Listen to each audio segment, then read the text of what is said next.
बिस्मिल्लाहिर्रहमानिर्रहीम अस्सलामु अलैकुम।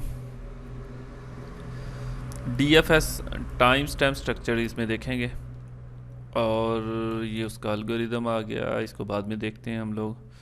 हाँ जी, ये कॉन्सेप्ट पढ़ लेते हैं पहले। अच्छा, इसमें सबसे पहले बताया ये क्या होगा कि फ़्लो किस तरह चलता है, टाइम कितना लगेगा और किस फ़्लो से चल रहा होगा वो। फॉर एग्ज़ाम्पल ये हमारा सोर्स है, यहाँ से स्टार्ट करते हैं, इन्होंने भी यहीं से स्टार्ट लिया है। तो डीएफएस अप्लाई हुआ ए पे। अब ए पे देखें हमारे पास कितने पाथ हैं, हम ए से एफ पे भी जा सकते हैं, ए से हम सी पे भी जा सकते हैं, बी पे भी जा सकते हैं, और बाकी इनसे इन पे आ रहे हैं। तो यहाँ से पाथ चूज़ किया हमने बी का।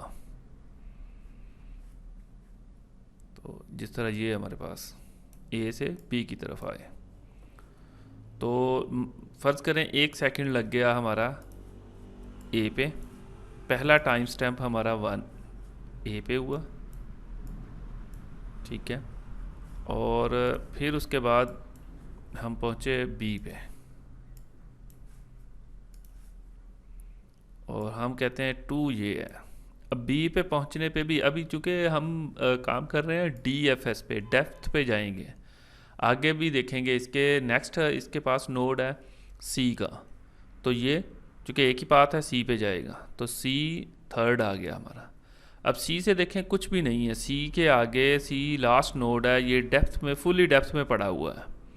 तो लिहाजा यहाँ पे हमारे पास इसको मार्क करेंगे या इसको रीड आउट करेंगे तो एक काम इसके ऊपर 4 वाला टाइम लग जाएगा। पहला 3 इस पे पहुँचने का था, दूसरा इस पे प्रोसेस करने का था। जब इस पे प्रोसेस हुआ 4 टाइम पे, तो फिर ये वापस पहुँचेगा अपने पेरेंट्स के पास। और ये इसके साथ अगर तो कोई और पाथ होता तो उस तरफ चले चलते हैं, उसकी डेप्थ में चले जाते हैं। और इसके पास कोई और पाथ नहीं है, तो यहाँ आ जाएगा 5 कि 4 सेकंड यहाँ पे पहुँचा, 5th सेकंड यहाँ पे आ गया। अच्छा, यहाँ से वापस जब इसके पास आया ए के पास, तो ए पे चूँकि अभी ये वाला पाथ था एफ वाला, लिहाजा यहाँ पे इसको मार्क नहीं करेगा या इस पे टाइम स्टैम्प नहीं लगेगी। ये फुली डेप्थ में अभी ये नहीं आया, इसका इस पाथ में चला गया। तो ये 5 के बाद यहाँ पे आ जाएगा 6, और 6 पे देखें फिर ये पहुँचेगा जी पे, इसको कह देंगे हम 7 सेकंड पे। यहाँ से फिर वापस आ गया ये ए पे, सी पे भी जा सकता है, सी ऑलरेडी मार्क है, यानी कि इस पे वर्क हो चुका है, लिहाजा ये पहुँचेगा ए के ऊपर। अच्छा, अब यहाँ पे देखें हमारे पास कि ये ए के ऊपर ए ऑलरेडी विजिटेड हो चुका है।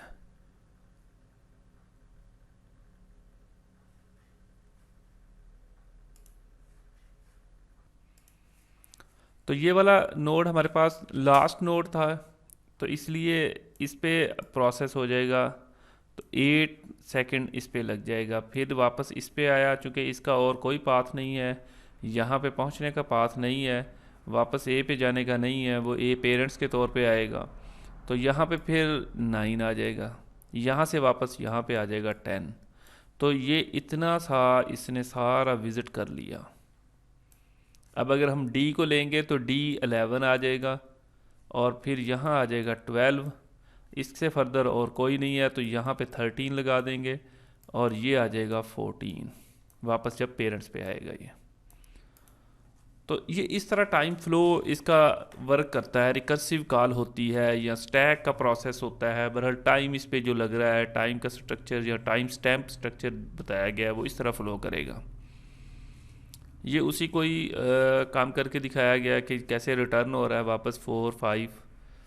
ये जो हमने यहाँ पे परफॉर्म कर दिया 4 5, ये उसी का प्रोसेस अलग अलग करके दिखाया गया।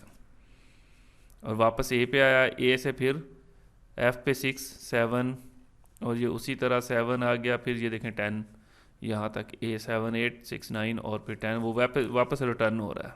तो ये काम सारा हमने वहीं पे परफॉर्म कर दिया जी। अब हम इसका ना एल्गोरिदम समझ लेते हैं, ये वाला।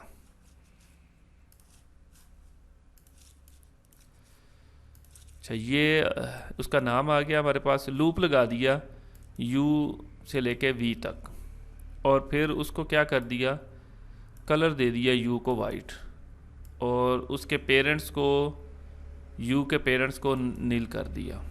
मतलब ये एक, यहाँ से ये जो लूप लगाया है, ये सारे नोड को ना वाइट करने के लिए लगा दिया गया है। सिंपल तौर पे ये वाइट करता जाएगा, सबको नील कर देगा, वाइट कर देगा, सबको नील कर देगा। जब फिर टाइम दे दिया ज़ीरो, कि टाइम स्टैम्प अभी ज़ीरो से स्टार्ट करेंगे हम लोग, यहाँ से वर्क शुरू करेंगे। फॉर ईच यू से लेके वी तक वही ट्रैवर्स करेंगे हम उसे, और डू इफ़ यू का जो कलर है अगर वाइट है तो फिर उस पर D F S visit apply कर दो। ये एक फंक्शन है डी एफ एस विजिट, वो ये यहाँ पे बनाया है नीचे। ये क्या करेगा, ये जो हमने स्टैम्प्स लगाई हैं या जो फ्लो हमने यहाँ पे देखा है, ये उसका वर्किंग शो होगी। ये किस तरह होगी कि अगर अनविजिटेड है तो उसको विज़िट कर दो। देखें यहाँ पे यू आ गया हमारे पास, और ये उसको बार बार उसी को कॉल किया गया उसके अंदर। अच्छा, अगर उसका कलर पहले ग्रे कर दो, ग्रे से मुराद क्या होगा कि विज़िट हो गया है इसका, यहाँ पे एक दफ़ा आ गया है, दूसरी दफ़ा फिर उस पर प्रोसेस नहीं होगा, तो उसका कलर चेंज कर दिया हमने, ग्रे कर दिया। फिर यू का जो टाइम है ना उसको उसमें एक का इजाफा कर दिया, करके वो उस पर टाइम लगा दिया। ये जो फर्स्ट वाला है, ए से शुरू हुआ था तो इसका जो पहला टाइम है ना ये वो वाला लगा दिया हमने, ये 1 वाला, यहाँ पे 1 आ गया। For each we belong to क्या कर रहा है, एडजेसेंट यू, कि ये जो हमारे पास मौजूदा यू जिस पे हम खड़े हैं यहाँ पे ए के ऊपर, इसके एडजेसेंट पे जाएगा। जितने भी एडजेसेंट होंगे इसके अब इर्द गिर्द कितने हैं उसके ऊपर अप्लाई करना है। तो हर एडजेसेंट के ऊपर अगर उसका कलर वाइट है, वाइट से मुराद ये होगा कि अभी वो विज़िट नहीं हुआ। अगर विज़िट नहीं हुआ तो उसकी कंडीशन जो है वो पेरेंट्स वी में सेव कर ले, और फिर उसको उसके ऊपर D F S depth first apply कर दे। यही वाला काम उसके ऊपर करे। क्या करे, उसको ग्रे कर दे कि ये वो विज़िट हो गया, कि वो नेक्स्ट पे जाए, विज़िट हो गया, उस पे जाए, फिर ये विज़िट हो गया। अच्छा, विज़िट जब सारे विज़िट से विज़िट आगे चलता जाएगा, फिर उसके बाद क्या करना है, जब ये सारा काम उस रिकर्सिव कॉल होती चली जा रही है, रिकर्सिव कॉल फंक्शन के अंदर फंक्शन कॉल होता जा रहा है, और फिर वही वापसी के ऊपर क्या करेगा, वो ये वाले काम करे कि उसको ब्लैक कर दें। ब्लैक का मतलब क्या होगा कि इसके ऊपर हमने काम कर लिया है, वाइट और फिर ग्रे और फिर ब्लैक, RGB से कहेंगे कि इसका प्रोसेस कंप्लीट हो गया है। और फिर क्या करे, F के अंदर टाइम का इजाफा कर दें। F कौन सा होगा, ये जो सेकंड वाला लग रहा है इसके साथ, ये वाला। ये काम कंप्लीट होने पे हम सेकंड अटैचमेंट करते हैं, अदरवाइज़ वो फर्दर टाइम स्टैम्प तो लगता जा रहा है 1 2 3, लेकिन वो पहले वाला। पहले वाला कौन सा है हमारे पास, ये डी एरे हमारे पास पहले वाला है, और F जो है वो बाद वाला है। तो खैर इस तरह इसका वर्क फ्लो होता है। बाकी इसकी एग्जीक्यूशन को पढ़ लीजिएगा, कुछ ना कुछ इससे आपको अंडरस्टैंडिंग हो जाएगी।